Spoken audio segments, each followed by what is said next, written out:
Gather, veterans. It's time to join the fight. The long war begins.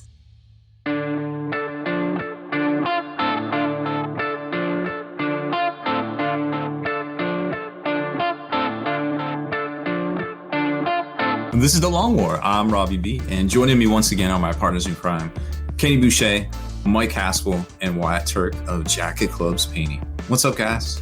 Yo, dog, great to be here. Hello, everyone. What's up? So this is our big 200. 300, fuck it. 300, 1 millionth episode ever. I mean, me and Robbie B and Mike Haspil collectively are well over 300 podcasts. Like 4-ish, I think. 400 episodes. On another one for 180 episodes, I think. And Haspil, what episode are you on at Quantum Fraud Dispatches?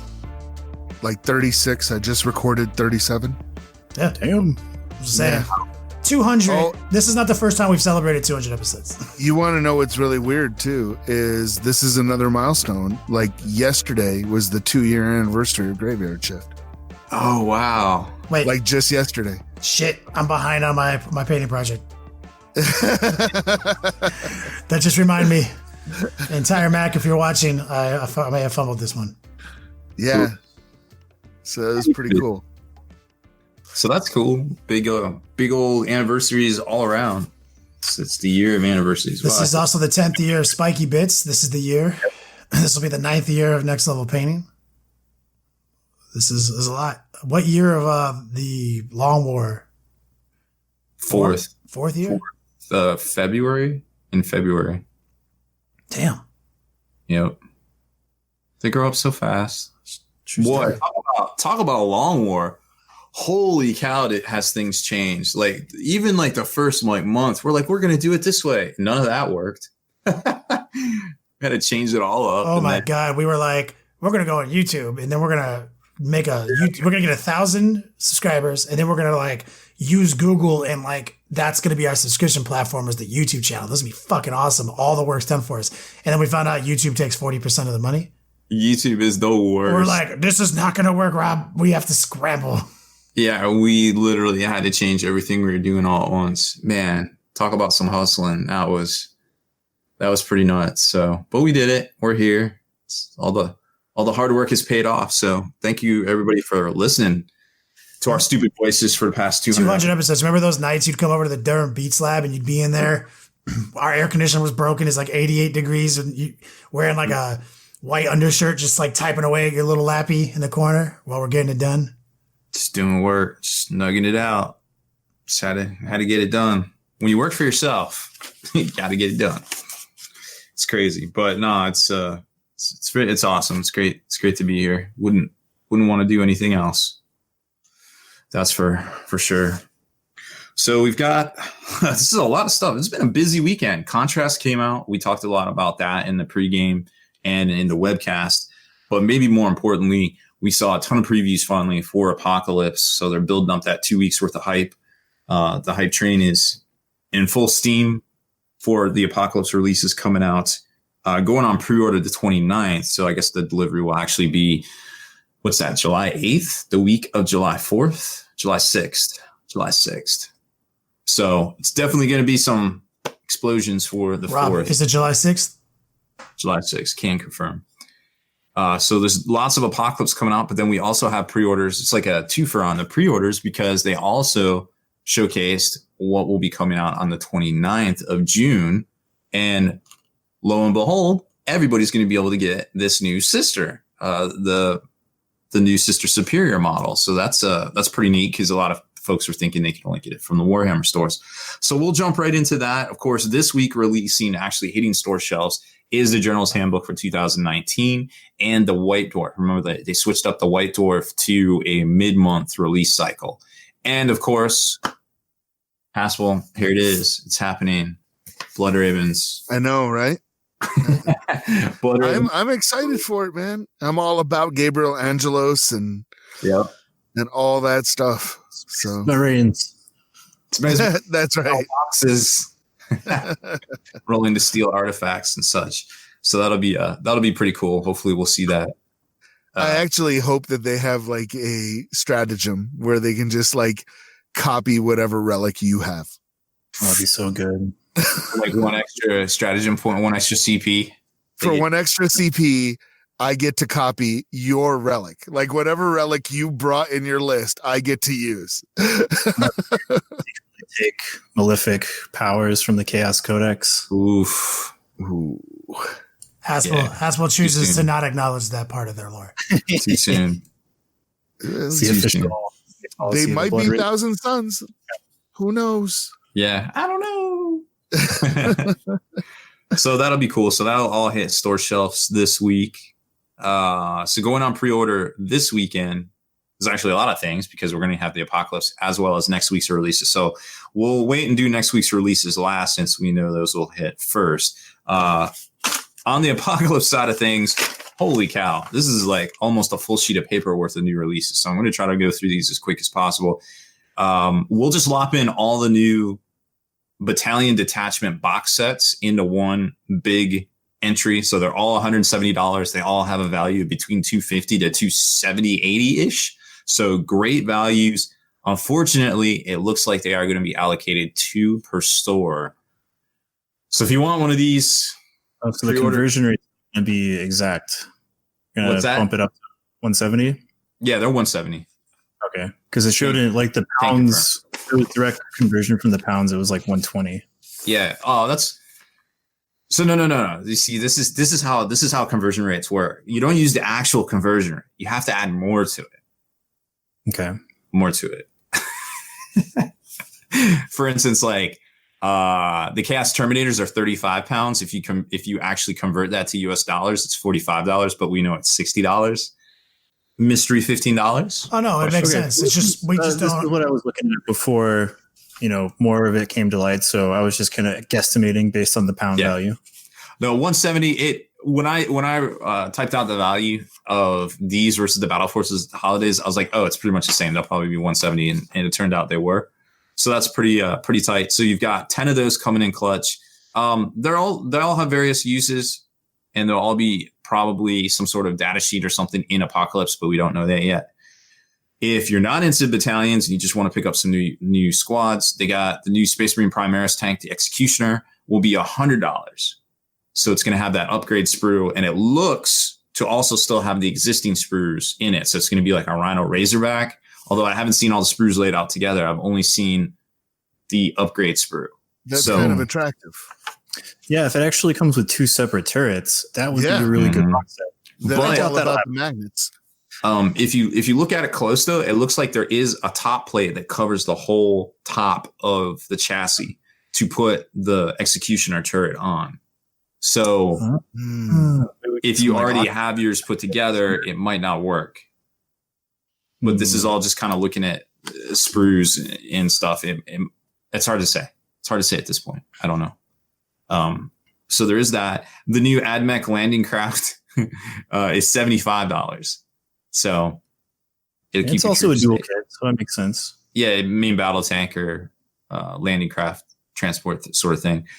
The main Apocalypse rules themselves will be $100 US, and it comes with like 200 upgrade cards, a bunch of punch out tokens and stuff for like the not blast markers and what you saw in 7th edition, but blast markers like as tokens, but they're calling them the same. So it's blast mildly markers confusing. were tokens in Epic.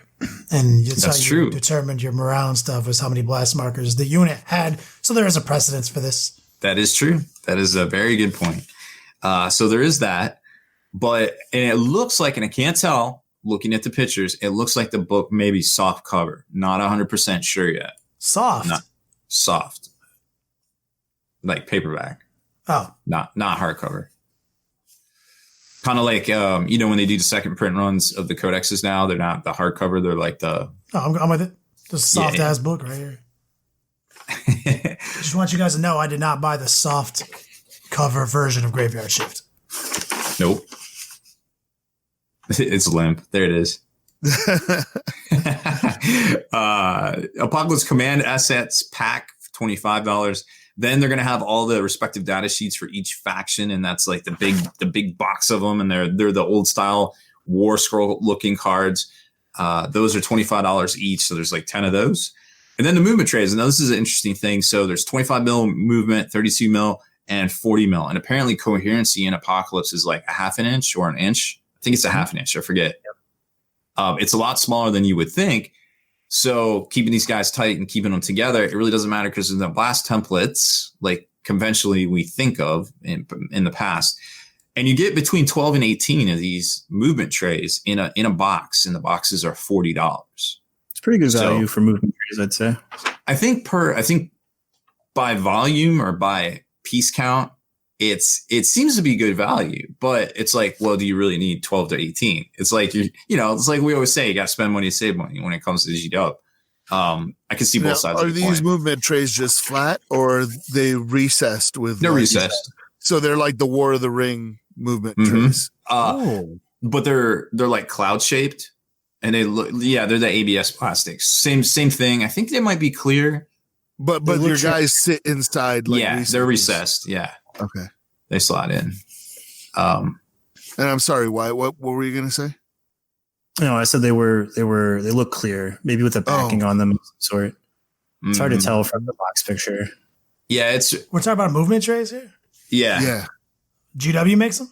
Yep. Clear. Yep. I got an entire drawer full of clear movement trays made by Crystal Fortress that also have ferrous infused magnets on them. Yeah. There you go. I mean, like the ones from Magnet Baron and Crystal Fortress are for sure better because they're magnetized and whatnot. The only thing I commented on was the pricing for how many trays you get per box seems like a pretty good deal to me. Mm-hmm. It's it's gonna be it's probably gonna be the crossover item between 40K and Apocalypse. So people that play both games will be like, oh yeah, I can use this in either game. So I could see where these things might sell the most, whereas potentially some of the other stuff might not sell as well because it only has one use in Apocalypse. Yeah. Then there's also the Apocalypse dice, and it's a lot of dice, but it is a $45 box or crate package of dice with some D12s and D6s as well with the Apocalypse symbols. They also have a new Crusade case. It's called the XL. It's 160. I have no idea what it looks like, but apparently it's big. All them Apocalypse-sized armies. And that is pretty much it. It's wrong. I wonder if it's the exact same as that last Apocalypse case. With the plasma grenade or whatever. A vortex grenade. Wasn't it a vortex grenade? Yeah, I have one of those. They put out like a really big Citadel carrying case. It was like the normal Citadel carrying case, but bigger.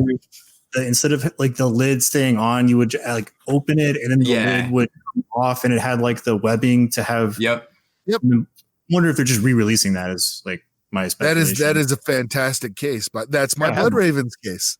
It'll hold like 7,000 points of Marines. It's ridiculous. Yeah. And there's some novels and stuff that are coming out. Some Necromunda, just some other stuff too. Some normal Black Library stuff too. So be on the lookout for that. And then also going on pre-order to be in stores on the 29th is the new Sister Superior Novena. How do you say Novena, Haspil? Yeah, Novena. Novena? Okay. Or Novena. Oh my goodness. Right? ENA, yeah. Yeah, Novena. Novena? Okay. Sounds fancy. Put my pinky out when I say it. So she's coming out. She's $35 US. And Warhammer Underworlds is indeed getting a new set of cards. It's called Power Unbound. They've been doing some previews on those as well. They look interesting. And that's $20 for that card pack. Nice. So, there's something else that comes out just for the 29th because... the do-it-yourself pop? That's what it is. Because I was like, man, I need to order something on the 29th, and it wasn't the sister. So it is the pop. It is the pop nitty.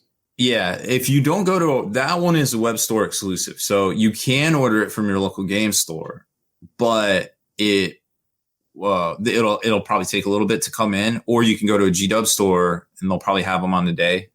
It's hard to say. Yeah. I live far away from GW stores. So you could just probably order it through the Haven and then they'll have it like the next week or whatever. Yeah. Give or take. And GW did announce a new thing for exclusives. You definitely want to be aware of this if you missed it, where not counting these, I don't think, but going forward, if you buy if you go into their store and there's like an anniversary, a holiday or something like that, and to get their store exclusives, you pay for the exclusive there, and then they order it, and then it comes into the store. They may be able to ship it to your house. I don't know. I would assume you have to come back to the store, which is going to be. You're getting store stock for those.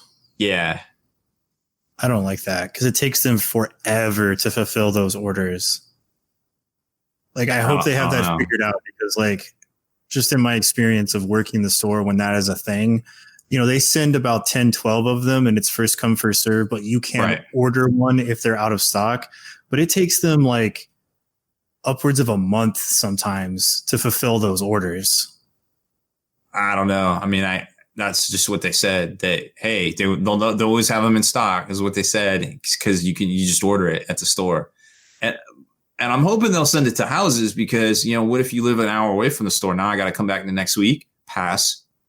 Like, I might not want to, What is cool is I don't have to worry about it, going out of stock or whatever, I guess. I'm skeptical.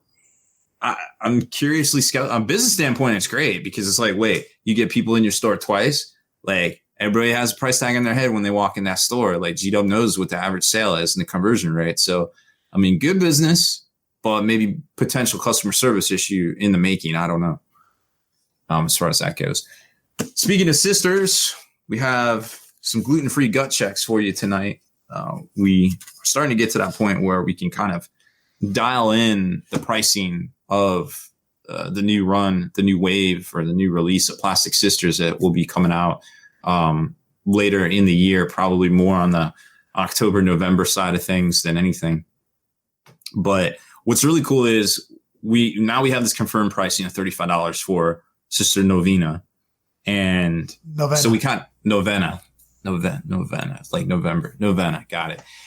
So we can kind of tell that, hey, they're valuing, the HQs just like any other HQ out there, like on the Primaris side or like the Chaos Space Marine side of things right there.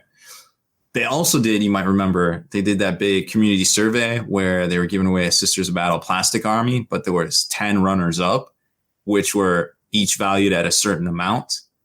And that was for one box of Battle Sisters. And that amount was 35 pounds. And if you do not the normal conversion rate, the GW price bump, the GW price bump conversion rate, it's $60. And for 10 sisters? For 10 sisters, which is cheaper than the current pewter sisters. That's not bad. Which were like $80 some, I believe. Yeah, they're $80 when they went on made to order. So it is cheaper, but it is on the same price point as Primaris Space Marines now.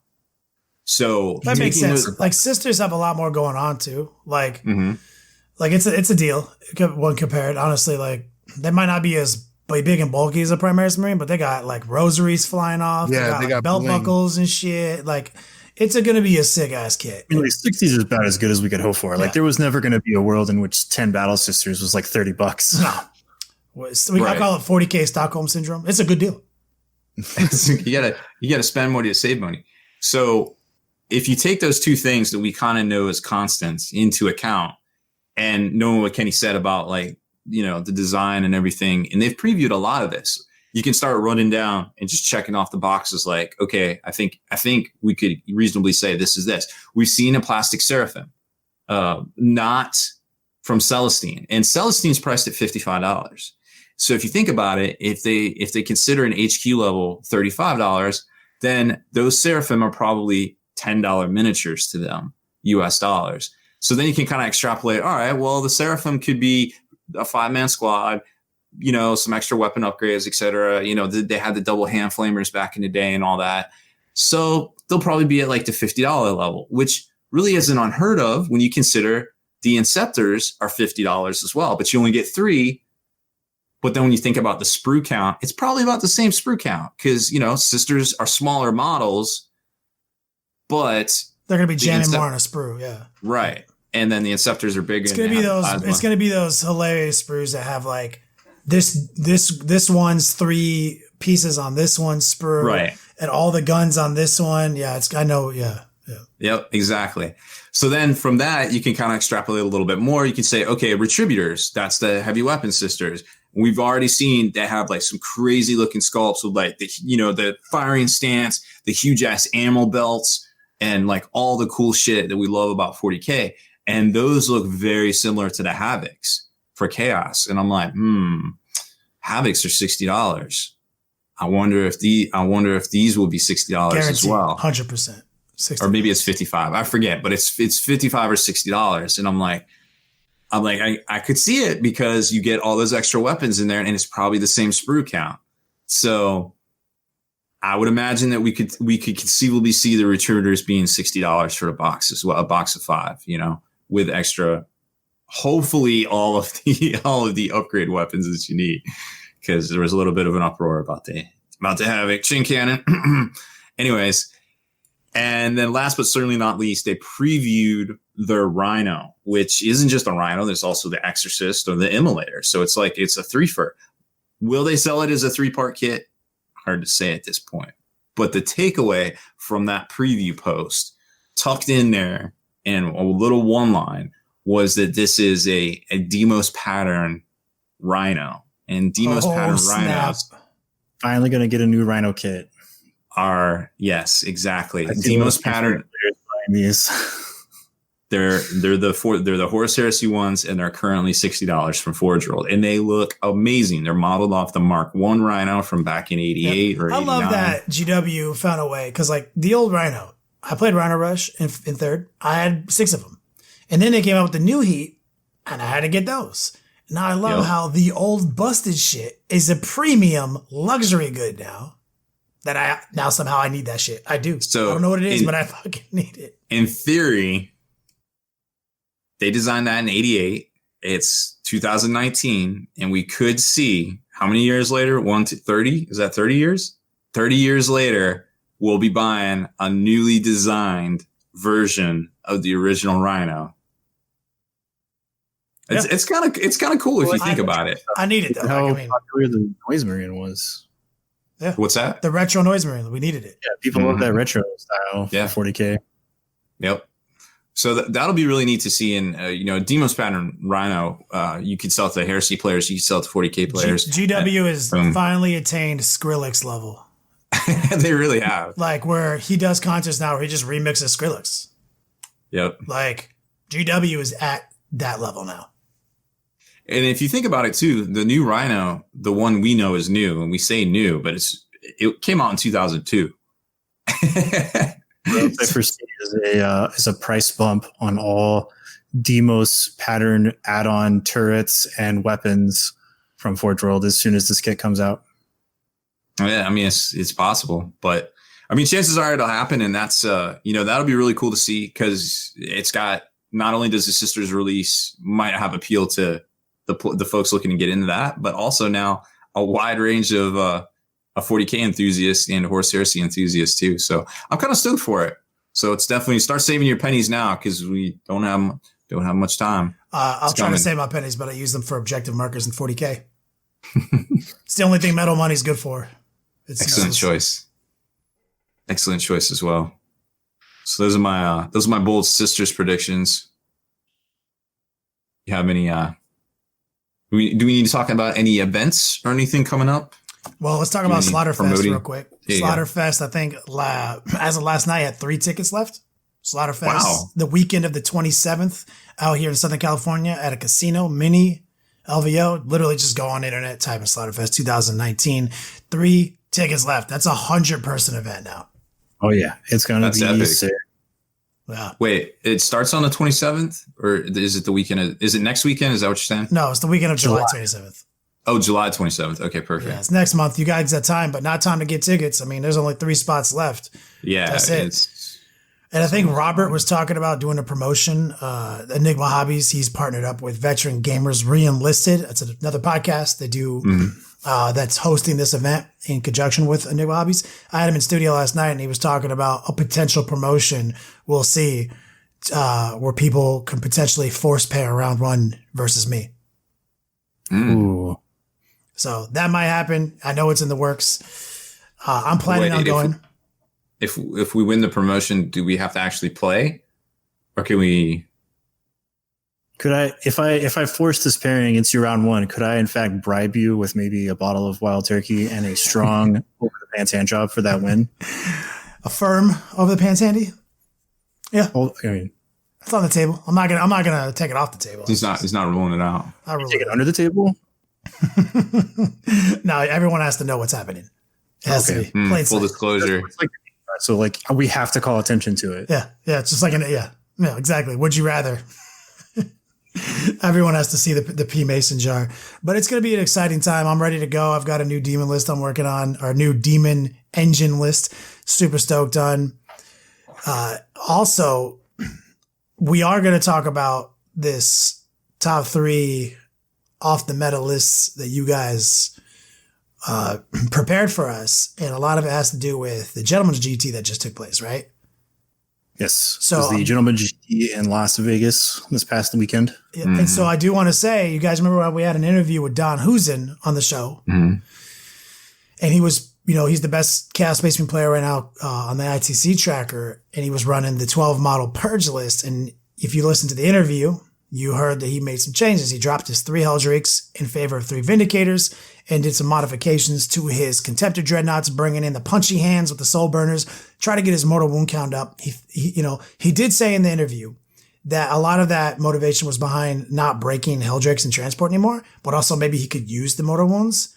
And so we're all like, rooting for him. He was in my fantasy team. My man only went 3-3. So that is uncharacteristically low finish for my man Don. And so I think when I get him on here for the follow-up interview, I already believe he's going to be like, that shit wasn't good. Helldrakes all day, every day. I feel like that's what's coming on our follow-up interview. Anybody who was curious how he did last weekend. Well, I think Helldrakes just playing grab ass are super worth their weight in gold. But not having that, because I actually played against this list, play testing my Custodes like we were talking about last week, and it was just the easiest way to slow them down if you can't get guns on them because you're worried about the guns in front of you is to just charge them with something, because then they can fall back, but then they can't charge something super important, like jump over your units and charge the things that are shooting down range. Helldrakes with those big bases could just straight up body block people. Like soft side measurements, you body block even the jet bikes, you can body block them. So it's they're I could see where they're an integral part of disruption for that army. Correction from the chat. I think someone said he only went 2-4. Yikes. Yeah, so he got his ass stomped. So them Vindicators was not the right move. I can't wait to get him on the table. Of course he played poorly. He had a last minute change to his army that he already was super familiar with, which was a questionable decision. That he was like, I'm going to bring him back. I think this will work. And I believe it's going to be a combination of he didn't have the reps and it didn't work. Can't wait to get that follow-up interview. That would be good to see. 100%. I'll let you guys do it though. What else happened? Well, real quick, before we jump into the top 3, are talking about some of the homebrew, some of the more eclectic lists out there that still did well. I definitely want to mention, we spent a lot of time talking about contrast, right?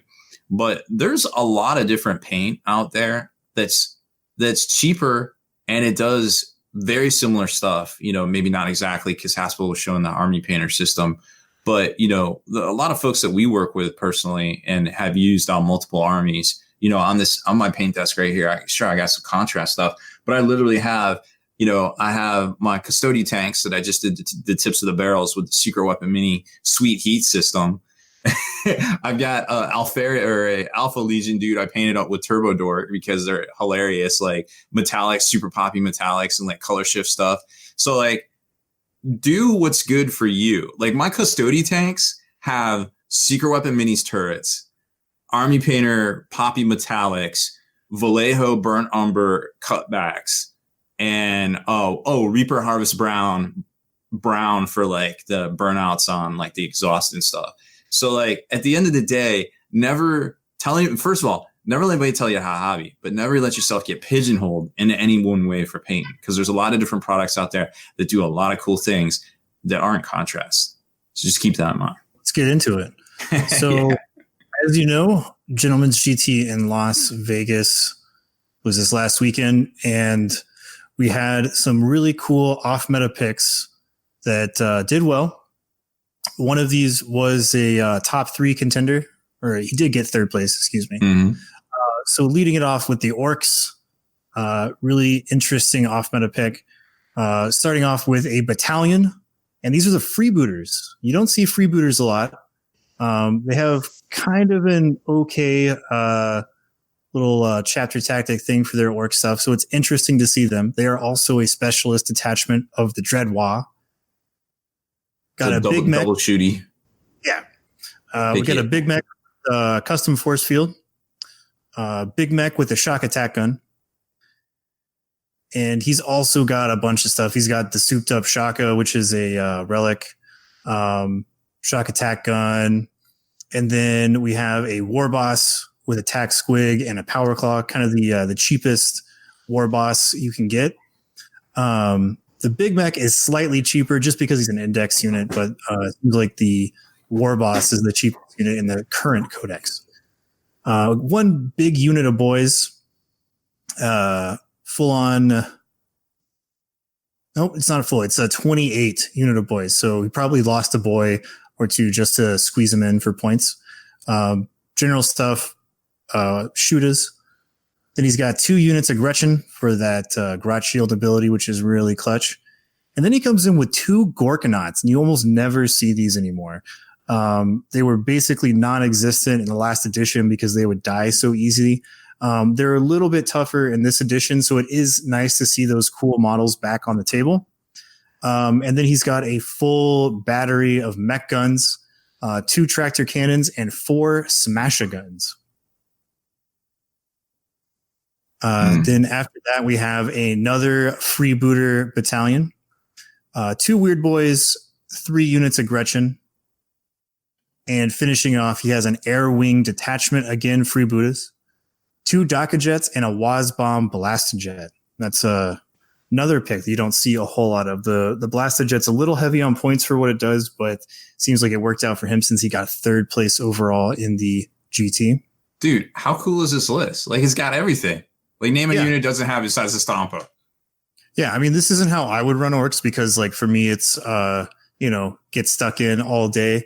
But for an orc shooting list, this is definitely interesting. We're seeing lots of units that nobody takes really anymore. So it's definitely off meta because he doesn't have the Ludas, he doesn't have tank busters, he doesn't have any of the new buggies or the trike character that's really popular. No big things like the bone breaker or anything like that. It's lots and lots of shooting, and I feel like the Gorkanauts probably do a lot of work in this army in conjunction with the flyers and the battery of mech guns. Yeah, I think so too. So it works. So freebooters kind of work like, no, they're similar to the Purge. Purge gets rerolls, but these guys get add 1 to the hit roll if you kill something. I believe that's, if I remember right, like freebooters was kind of looked over when the orc stuff was coming out just because it wasn't super optimal. But it's something like if a freebooters unit kills another unit, then like all other freebooters units get +1 to hit against it for the rest of the turn. I think it's phase, and so and I think it's +1 to hit for whether it's combat or shooting. I could be wrong, but I'm pretty sure that's... Yeah, it's one of those. I mean, I'd have to go dig my orc codex out of my closet. It's used so infrequently that we don't know what it is. It's add 1 to hit rolls for attacks made by models with this culture if any other friendly unit with this culture within 24 has destroyed an enemy unit this phase. Yep. So... Makes sense. And also on the Gorkanaut front, one of the reasons no one played anything like that in the last edition was grav guns. Yeah. Mm-hmm. Grav guns and like the way the vehicle damage tables worked, you could have the cheapest las cannon squad from the Imperial Guard Codex hit that Gorkanaut with 1 shot and just straight up kill it. Right. But a grav gun just immobilized it. So you didn't have to do anything. You literally just like immobilize. I played a lot of Maulafines toward the end of 7th edition. It was infuriating because it was just like this guy would just pop his grav gun shot and immobilize my Maulafine. And then he'd just not fuck with him the rest of the game. He'd just sit there like an angriest little Maulafine for 4 turns. I mean, just like vehicles in general were in a pretty bad spot, so a lot of that fun stuff went away, and now we can play with those toys again. Yep. I really like the Gorkanaut and the Morkanaut. It's just that like the way that I wanted to play Orcs was not the lots and lots of Daka. It was lots and lots of Choppa. So it's interesting to see this too, because like for a while, the Orcs had a run where the lists were very samey. You know, you max out your boys at about 90 or so, max out your Storm boys. You had the big old combined squad of Ludas that would be doing all of those shenanigans. And that army had a long run of doing well, but not really breaking into the top 10 of army lists in the ITC. And so for this guy to come into a big GT like this and get third place with this off meta freebooters Orcs list is pretty impressive. Mm-hmm. I agree. It's definitely cool to see, and a good precedent for. I mean, Orcs are doing well already, but this is cool to see. And after that, we're going to jump down to 7th place because these lists, not the top 3, they're just off-meta picks that ended up doing really well. So all 3 of these are in the top 10, which again is saying something for off-meta picks in a massive GT. And this guy's coming in here with the Ultramarines, starting off with a Vanguard detachment. Captain in Phobos armor, which is the new character from the Shadow Spear box set. The Librarian in Phobos armor, which is from the same set. A unit of Aggressors, just a small 3-man unit. Got the Boltstorm gauntlets and Fragstorm grenade launcher doing what they do. Relic Whirlwind Scorpius. This is the Whirlwind Forge World data sheet. It's multi-launcher. Those things are real good. He's got 2 Victrix Guard, and I've seen a lot of Ultramarine players jump on the Victrix Guard, including myself, because they are great little bodyguard units for your characters to keep them from getting sniped out by stuff like Vindicares and the Sanctus, I think is the Gene Stealer Cult guy who can do similar things. So they're super clutch for 64 points. Then he's got a Repulsor, and you don't see these very much either. Repulsors I've only seen repulsors being played in spam at the top level by some players, but they do have a lot of firepower. They are tough, but they are still very over points costed for what you get out of them, considering that you can only put Primaris Marines in them. But he took one, and it's in the what I would call the optimal loadout. It's got a mix of heavy weight of fire and some las cannon type stuff. Let's see. Then he's got a super heavy auxiliary detachment with the GI grab tank, the Astraeus super heavy tank coming in. 700 points. Holy fuck. You don't see that. Of kind of okay. Like it can be scary, but, it's okay. Like it can do really cool things when it gets going, but if it doesn't get going, then it's a 705 point weight around your ankle. But it is cool to see one because it's like a cool looking model. It has some awesome guns. It has some neato rules. It's like a repulsor on steroids with void shields, which is pretty neato. And then, of course, our boy Bobby G is coming in at the end of that list, right at 1997 points. Money. So I imagine that Astraeus and that Repulsor are doing quite a bit better than they normally would because Bobby G is, giving him his little bubble reroll everything. No, definitely. That's they're going to kill some things with it. I mean, what did he do? 5-1? He got 7th place. It doesn't say what his overall win-loss was. We didn't write that in there. I mean, so he lost either 1 or 2 games out of 6. So real good. It's nice to see the Ultramarines doing some stuff with off meta. Mm-hmm.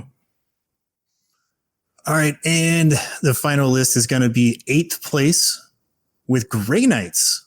And if you guys remember me talking about my experience at BAO, Grey Knights are kind of a real sleeper army. If you're not prepared for them, they can do some wacky stuff. So let's see what this guy has. He's got a battalion detachment, a Grand Master with the Destroyer of Chrysalix, and the Demon Hammer, Storm Bolter, taking Vortex of Doom. Then he's got a Grandmaster in Nemesis Dread Knight, pretty standard affair. He's got 3 strike squads with some interesting stuff. So he's got 2 squads that are 6 halberds, one guy with a force stave, and 2 guys with silencers. Ooh. They're taking astral aim, Haspil which, if I remember correct, is the I can see through walls and shoot you psychic power, which is. And then he's got a third squad, which is just 5 guys with falchions, and they take Gate of Infinity. I imagine he's the go-getter squad that he gates of Infinity off to some other side of the board to go grab an objective. He's got a Dreadnought with twin las cannon and a Dreadnought close combat weapon. It's also taking astral aim, which is I'm starting to see why Grey Knights can be kind of a sleeper pick, is because you can just cast astral aim on a unit you really need to shoot through walls in any given shooting phase, and it does really well. He's got an Inceptor squad with Gate of Infinity and Interceptors, sorry. And 9 falchions on that. And are all these squads like 10 dudes? No, because like his troop squads, he's got 6, 7, 8. So he's got 2 squads of 10 strike squads, then a squad of 5, and then a squad of 10 interceptors. Yeah, that's what I like. I like to see that. Yeah. It's a lot of bolter shots too, guys. Right, exactly. He's got a Storm Talon gunship. Storm Talon, okay. Heavy rate of fire on that with the twin assault cannons and 2 heavy bolters. 2 Razorbacks, again with the twin assault cannons, my favorite loadout for a Razorback. He's got a 2nd battalion detachment. This is Astra Militarum this time, so this is not a mono list, but it's not what you think. Yeah, it's not what you think. He's got a company commander, and then a Tempestor Prime. What? Yep, he's got some Militarum Tempestus Scions with plasma guns. He's got the Scions in there. He's dropping them in. Okay. Got one regular old infantry squad with a mortar, and then he's got 2 Scion squads with the plasma gun in there. Yep. Okay. This is interesting. All right, you're right. It wasn't what I thought. It's like it's a different take on the Loyal 32. Kind of interesting. No, and it makes sense. He's back in the Grey Knights with it. He put a little thought into it. A little bit of plasma. Their plasmas aren't bad either with that strat. I imagine that's why he took it. It's pretty clutch. That's an interesting list. Like you're right. I thought it was gonna be just some dumb guard bullshit, but that's cool. The Loyal 32. That's really cool. You can call it the more Loyal 32. Yeah. Mm-hmm. Even more loyal than before. Yeah. Super jumpy. Yeah, super it seems jumpy like loyal. the Grey Knights are making a bit of a comeback as like an off meta pick because nobody prepares for Grey Knights. Whose list was this? His name was Marshall Reeves. Hell yeah. Good job, Marshall. Crushing it. All right. Well, good solid coverage of off meta lists. We got time for some hobby inspirations. We need to talk about Apocalypse. Oh gosh, we totally missed the Apocalypse Meow. So let's do it. Let's cover it. Break it down, Robbie B. Well, if you haven't heard, which we already talked about it on the show, Apocalypse is coming, and it looks pretty exciting. There's definitely some changes. I think one of the biggest things that people kind of clued in on early on from the previews was that damage would be dealt at the end of each turn. And then I guess today was the preview we saw, right, Wyatt? That let's see. So they've done a chaos one and an orc one, like a kind of a spotlight, giving you tidbits of information about how each faction is going to play in the new Apocalypse. Oh, I meant like the rules one, like the tic tac, the alternating that was detachments. That was in the Chaos Space Marine. No, that was an earlier one where they actually had a video with some of the rules designers talking about it. I remember seeing it somewhere. It's everything blurs. I clear my cache after every day. I believe it was the post on the 17th. Okay. Was the one. So they've had like faction focused Space Marines, Chaos and Orcs so far, as well as like a little tidbit video talking about how some of the changes are going to work and the reasoning behind some of those changes. Well, yeah, I think they're trying to make Apocalypse so you can play it in the time of a normal 40K game, which is appealing to a lot of people that have gotten bogged down and in these sort of bigger games, and it becomes like an all-day thing, and then you're at each other's throat, or you're just wandering around the store while you're waiting for your turn. And it seems like with this alternating detachment activation that won't necessarily be the case. plus damage at the end of the turn, like getting resolved based on how many of those blast markers you have. Which, going back to Epic. It's probably the main reason, other than the expediency of the new rules, that is probably the main reason why I am hopefully optimistic about the new Apocalypse, because like when they were like, oh, Apocalypse is coming out at Adepticon, I was like, oh, okay, whoop-de-doo. But it seems like with this new rule system, it is going to be streamlined. It is going to be fun. You're not going to be sitting at a table for 12 hours, waiting to do stuff, or you show up with your like super cool Titan or other off the board. You ever get to play an Apocalypse and somebody is like, ooh, that's scary, and they kill it on the first turn. So you sit through an hour of somebody's turn and then they blow you off the table and you're done. So this damage at the end of the turn seems really cool. There was also some other mechanics too about like you roll D6s to hit and it's D12s to like wound and things, and some saves different things are based on D12, which actually kind of harkens back again. The blast template thing kind of goes back to Space Marine and Epic in the early 90s. So they're going to use blast templates like damage interactions. There's strength against infantry and strength against vehicle. Is it going to be like what Haspil predicted last week, where he said like it'll be like half strength, full strength, or is it just literally marking every guy who died? They haven't really talked about that specific aspect of the game, so I'm still waiting to see how that's going to work. If they're talking about blast markers again, I can see like that being that mechanic. Like, us, 10 guys can only have 3 blast markers before they're dead, something like that. There was some previews because like when you roll over the value on the D6 or the D12, they get blast markers based on that. There was something about that. I forget exactly, but long story short, they're trying to speed it up, but some of the stuff's harkening back to old Epic and even second edition 40K, where everything was based off the 2D6 system. Like a Terminator save was a 3+ on 2D6. Like do the math on that. Terminators didn't die very often. So those were the good old days back then.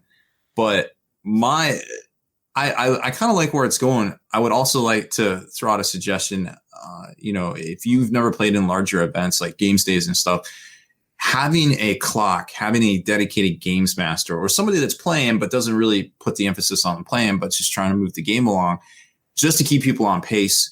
Like all the ones I've played in or help run have been, hey, this turn is going to be 30 minutes. You and your teammates, and also having a team captain for each side really helps out a lot to plan the strategies and kind of work together with the other generals or other commanders to kind of go after things. And then you do everything in a half an hour. If you don't touch it in a half an hour, it ain't happening. And at first people are like, oh no, that's stupid. But like once you get going and you get rolling on it and you're not waiting around for 20 minutes to take your turn, it works out really well. Trust me. Taking a lunch break in between like the third and fourth round or something and only going for like 5 turns really is a good idea too, that I found works out very well in a lot of cases.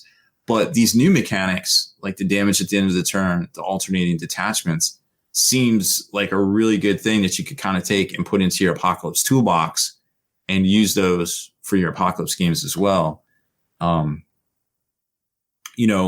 was mentioning earlier, looking at the previews and I don't know, you guys seem really excited about the new rules, but I'm very cautiously optimistic. I'm kind of still looking at it, but I'm like kind of taking one step backwards from the rules box. Cause I'm like, man, that rules box is $100. I don't know. I think I'd rather have $100 worth of models. What's so good about this box? And I'm looking at the mechanics and I'm looking at the way it's played. And I'm like, man, I just feel like I played enough Apocalypse games. I can just take some of these things that I was just talking about, like put that in your Apocalypse toolbox. I could say, oh, okay, well, say every weapon over strength 10 is destroyer. So now it does extra. Or once your squads get down to half strength, you just remove them. You pick them up. That would speed the game along. There's detachments in 40K.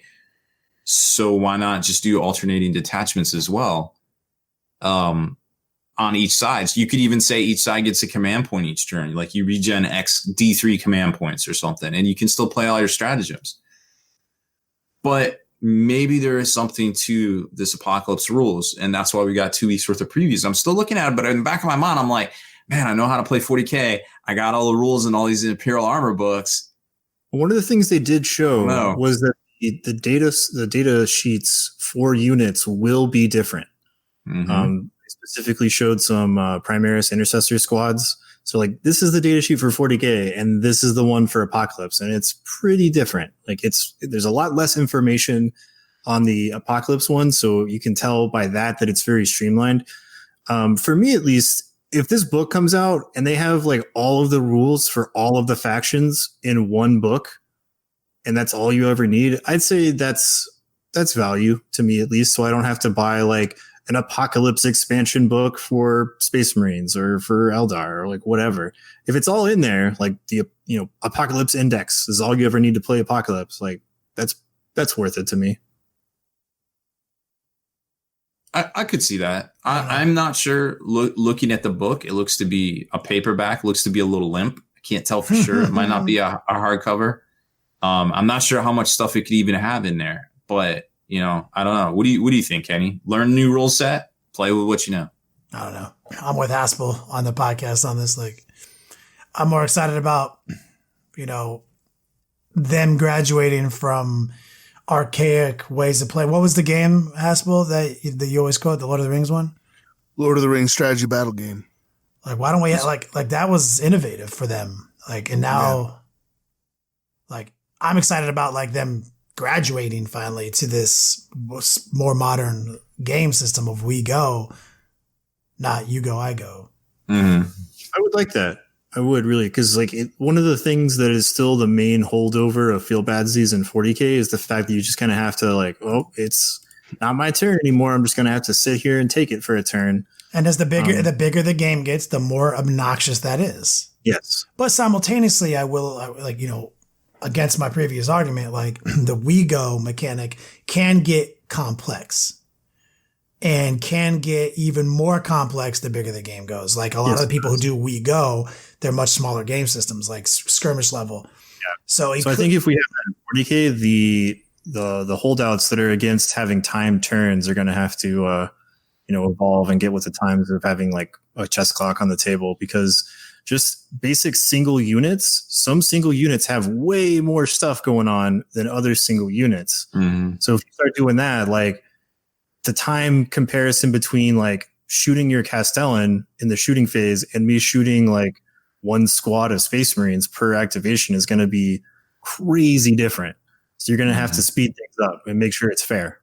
Where this damage at the end of the turn could be that solution at the end of the battle round. Like blast markers. I like that. I loved Epic. Yeah. And so like, I'm like, imagine if like, you're just at full strength and so you have too many blast markers, and that resolution doesn't take place until the end of a battle round. That could be interesting. I'm excited to see where it goes. And to me, it is worth purchasing the book. I just realized, I just looked at the order of operations. This is literally Titanicus. It literally is. Found a way to make us play it. That's what it is. Initiative, you roll off initiative, then it's the orders phase. You have an orders phase in Titanicus. Then you have the action phase, which shooting and close combat is both. They call it the combat phase, but it's the same thing. And then damage phase, you check your reactors because bad things happen at the end of the turn sometimes. It's literally Titanicus. And Titanicus is alternating activation, which is very, very fun. And there's a little bit of strategy to it because you don't want to break cover if your opponent still has to move yet, because a lot of things have set arcs. So there's a lot of strategy to the you go, I go in Titanicus. So that's really interesting. I just looked over at that. I was like, that's literally the Titanicus sword. It's amazing. So I don't know. So if you buy the box rule book, right? The rule book box set, does it come with like activation tokens and blast markers? It looks to. Yeah, that's worth $100. I would say. Well, but I do have a chip in my head, so I can't be trusted. I pretty much expected you to say that, Haspil. So I mean, $100 is even money when it comes to 40K. I've been on eBay this entire time trying to buy a busted ass, terribly painted fucking Helldrake. And like I'm like, I'll give you 100 for it. And people are like, no, 200. I'm like, this is a steaming pile of garbage, bro. Nah. And GW terms, $100 is free. Yeah. But Kenny, it's their steaming pile of garbage. So you got to pay their price. And it's GW steaming pile of garbage that to pay their price. Yep. Not that this is steaming pile of garbage.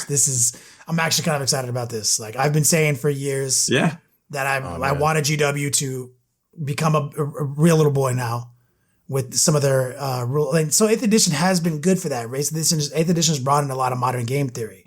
We still have the OG, you go, I go, billions of seconds of non-interaction, like it's definitely improved in 8th edition with some of the concepts and the combos. And I love throwing a card down. I'm like, I'm going to pay resource to access this. I love that because it's more complex. Like we've come a long way as gamers. We need more complexity and more stimulation. And this to me is a way to create more stimulation. I'm excited for it. Yeah, 100%. I need GW to stimulate me. In the pantalones. Hey, stop touching that. I'll take it anywhere in and around my face region, whatever. So this comment is too. I have to. Ed the Dread says, "I want someone to love me like Rob loves Titanicus." strong statement. Yeah, that's you might not want it once you get it, but all right, let's wrap it up with our 200th episode segment. Rob, go for it. Hobby introspectives. Yep. This is real. This is happening. Let's do it, man. It's 200 episodes here. Mike Haspil been with us since the old podcast and I should be named days. Haspil's on his own podcast, Quantified Dispatch, on Patreon. You can support him. We've been doing podcasts for a long time. Mm-hmm. And Rob had a segment he wanted to do. Rob, just spearhead it. Lead us. So my idea was to talk, since we have such varied age group in this on this panel, which has been called several times, and I think it's hilarious. The 40K view, the Warhammer view, which I thought was pretty funny.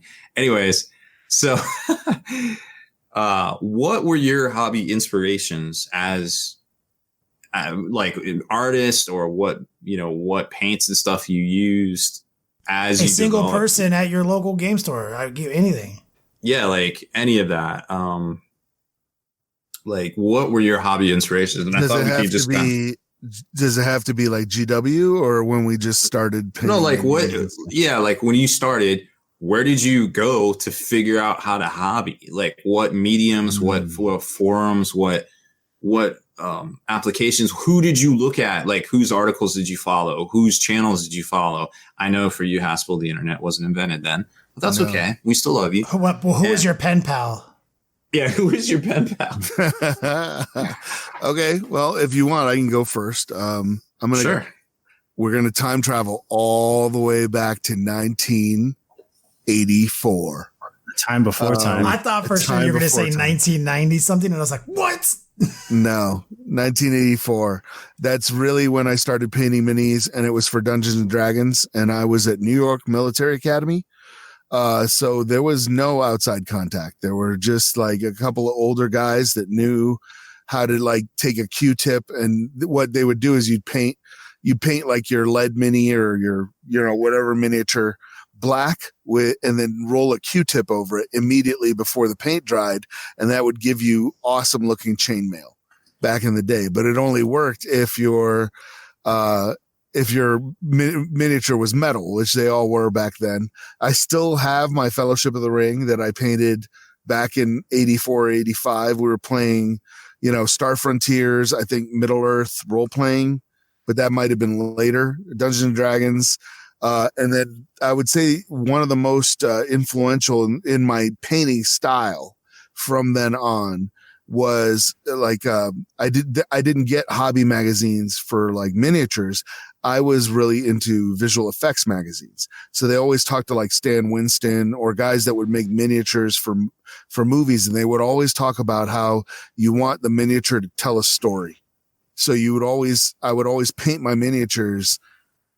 There'd be a little story involved in the way the miniature was painted. Like this guy's cloak has mud on it. Why?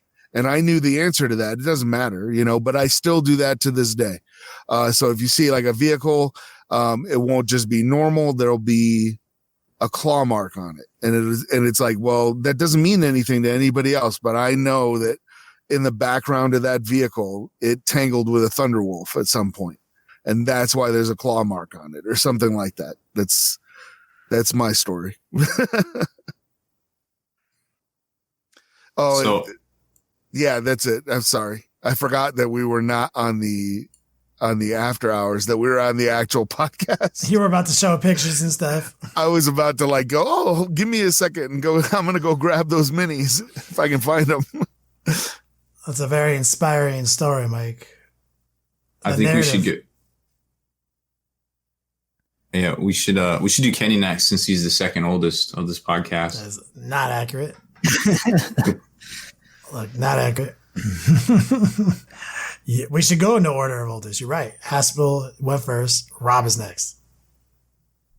So,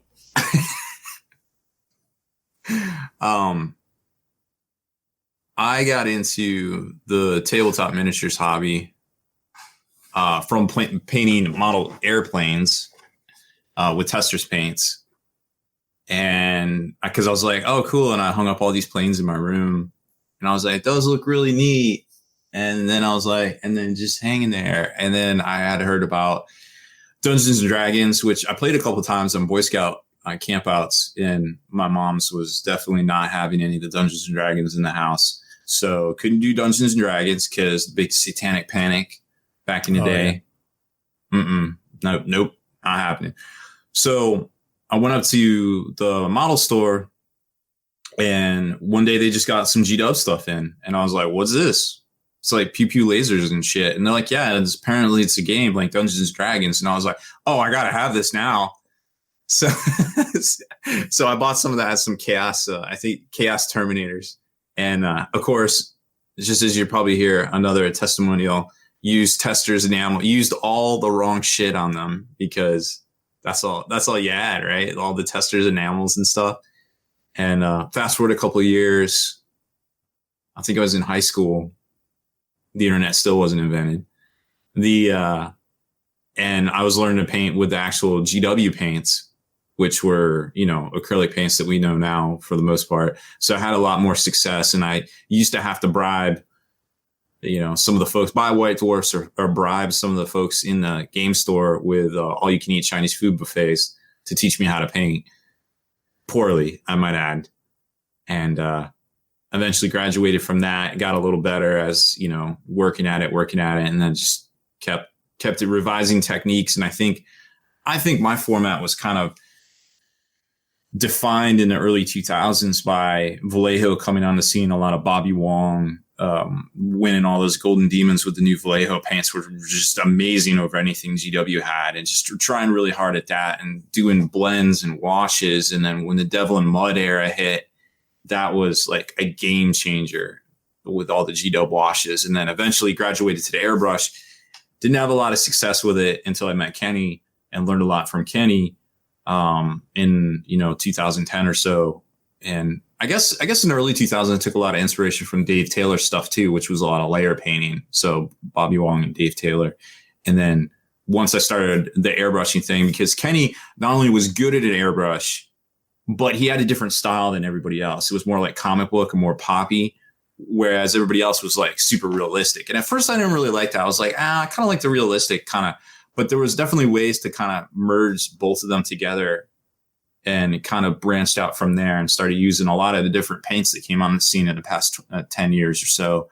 From Army Painter to Secret Weapon to even the stuff in the past couple of years with like Turbo Dorks, which I don't use on like a regular basis, but even some of the Vallejos that's emulated some of those old GW recipes from the early 2000s. So long story short, 2019 is a great year to be a hobbyist because there's so many choices out there and so many things that do so many different techniques and things for anyone, really. Gangster. Old. You're old. Actually, I didn't want to get into this, but since you said that, I used to. All right, check this out. So, no shit. Remember Star Wars figures? Like that was the thing in the 70s. Mm-hmm. Like The Kenners. Yeah, the Kenner Star Wars figures, right? So like there was no play sets. Like play sets weren't a thing back then. So I was like, what the hell do I, you take your figures outside and eventually you'd ruin them. And I was poor. I was like, I don't know, less than 5. Couldn't like buy new Star Wars figures. So I was reading it. My mom's had a magazine. It was like Woman's Day or something. I don't even remember. It was 78 or 79 ish. And they had all these like dope ass play sets that like somebody built, like somebody hobbied on this shit for like Kenner Star Wars figures. And I think that's what did it. Like that's what planted the seed and got me, you know, many years later when I could actually like hold a paintbrush into all this. Yeah. Those were the days back then too, where like Dragon magazine was out, and I would go to Walden Books, and that's all my money would go. I would take the bus from the campus on a weekend pass, go to Newburgh Mall, and all my money would go to Walden Books because I would buy a new D&D module, a Dragon magazine, and then on the way back I would stop at Aladdin's Castle and play. What's that? Only the lamp. Yeah, it was like Aladdin's Castle, play like all the video games I could for as long as my money would hold out, and that was it. Those were the days, man. The times. Mike, do you want to guess how old I was in 1994? I would guess you were probably not born. No, I'm older than that. No, you're older than that? Okay. Yeah. 1? No. He went to the minimum number. I'll be 30 in February. Oh, okay. I was playing The Price is Right, though. So I was like my age is actually really easy, especially in the 90s, because I was born in 1990. So in 1994, I was 4 years old. Nice. Math. Makes math. Anything that makes math easy, I'm with it. Maths. Yeah. I was born in 1983. So a lot of Haspil's story doesn't apply to me. Much of Rob's story doesn't apply to me. Like, I had the internet. I mean, it was janky AF. For sure. I remember I had my first Windows 95 growing up. She was tight. I remember playing some GoldenEye. I had my N64, my Super Nintendo, all that stuff. It wasn't doing what Haspil was doing. But I was never a hobby nerd. Never gave a shit about any of that stuff. No D&D. I played video games. And then my brother got me into the hobby, David, because he's a big fucking nerd. And he was like, we need someone. We're only 18 months apart in age, so like we're always close growing up. He's like, let's fucking do this nerd shit. He played Pokemon cards or whatever, man. I was like, man, I don't give a fuck about any of that shit. And he hooked me. He got me. Spent allowance money on, excuse me. He spent his allowance money to buy me some shit to play. He's like, pick anything out you want. Hobbytown USA. I picked out Abaddon and like a Sorcerer and Carnage Betrayer. Went home, painted that shit terribly, as to echo Rob's entire tester's enamel story. Because my dad had us do dumb, spaceships and like the real modeling stuff, and I didn't give a fuck. I was always trying to make that shit look tight, not just spray it perfectly one coat and put it in a little case. I hated that. But everything came out like shit because I was always an artist growing up. I think at a very young age, I was already halfway through my technical degree in commercial art, 3,000 or 2,000 hour course. I was doing it share time at the technical school while I was in high school. So I was already like really into commercial art and stuff like that. So I got these models. They sucked bad. And so Fury was, outside of David, Fury was my number one motivator. Absolute anger. Go to the hobby town, see other people doing good paid jobs, go home, try to like anger that into existence on my models and failing at it forever. Then finally I painted one that I thought was dope. Went to the Hobby Town USA with it in my shirt pocket, like just waiting for a conversation to lead me to pull it out to be like, you guys thought you were good at painting? Look at what I've done. Of course, that's the fucking day that this guy I've never seen there shows up with his full chess set conversion of Ultramarines versus Chaos. With like every special character on the front row and all the pawns are like Chaos Space Marines and regular Space Marines. And it was so fucking dope. I mean, even the like chess, field was like a battlefield, but like with chess squares on it. So ridiculous. And I have this dumb, stupid model in my pocket. And I go back and I'm like, all right. Bleh. So then I was like, I would just go to the hobby store and paint with those nerds, kick it with them, became one of those nerds, learned by playing with them and seeing what they were doing. And then a few months later, it became like people like Mark Parker, who took me under their shoulder and taught me how to play the game. But also he was always painting his models because in those days, GTs, hobby scores counted. So he was winning like all the GTs by winning and having good paint jobs. So him, my brother, then the Citadel Guide book came out. All those were like super helpful. So then at the end of it, what I learned was don't alienate yourself from the community that you're a part of. Like, like truth. Be a part of it because it's going to. That's how you get better. Yeah. So the internet today is that. Now we can be part of these gigantic communities on the internet from a distance anywhere in the world. So that's my biggest inspiration was community. Cool. End of transmission. Cool. Well, unlike you nerds, I just wake up in the morning and I piss excellence. Awesome. But for real, so I cut my teeth in scale modeling, kind of like what Rob did. So like I grew up doing scale models with my dad.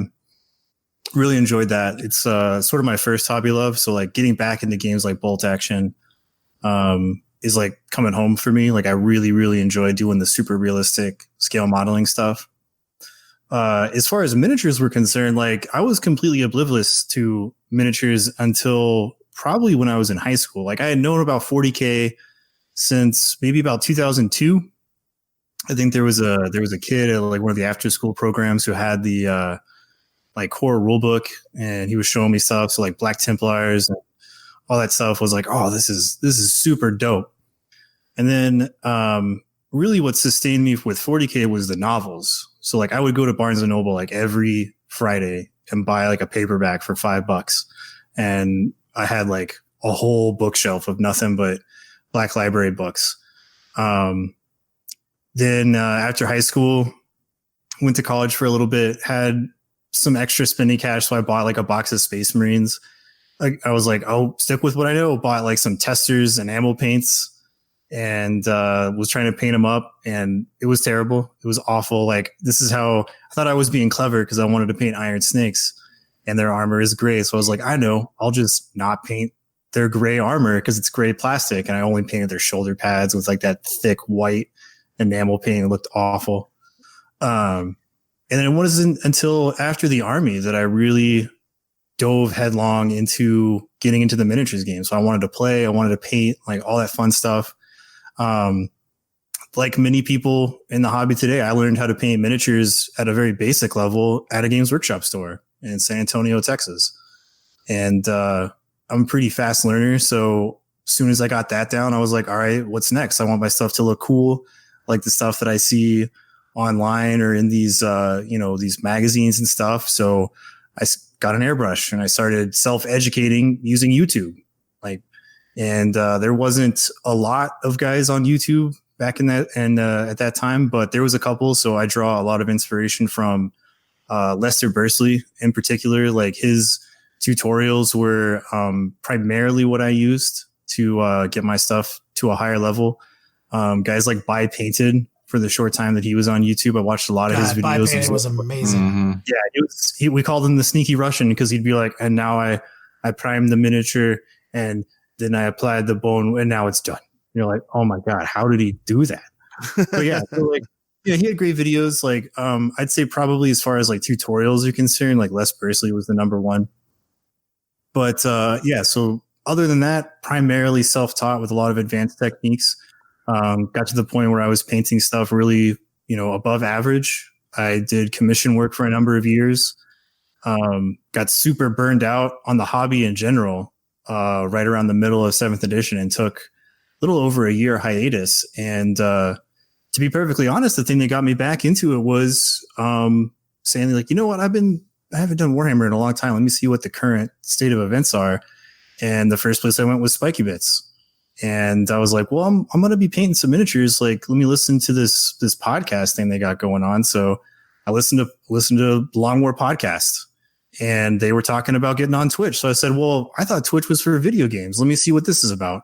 Started watching Kenny on Twitch, knocking the rust off of my game, learning some new stuff too. So I have to, pay homage to Kenny for helping me get to what I would consider more of a higher level of painting, almost a pro level of painting. And then, what was it, like 3-4 months after that, there I was streaming on Twitch.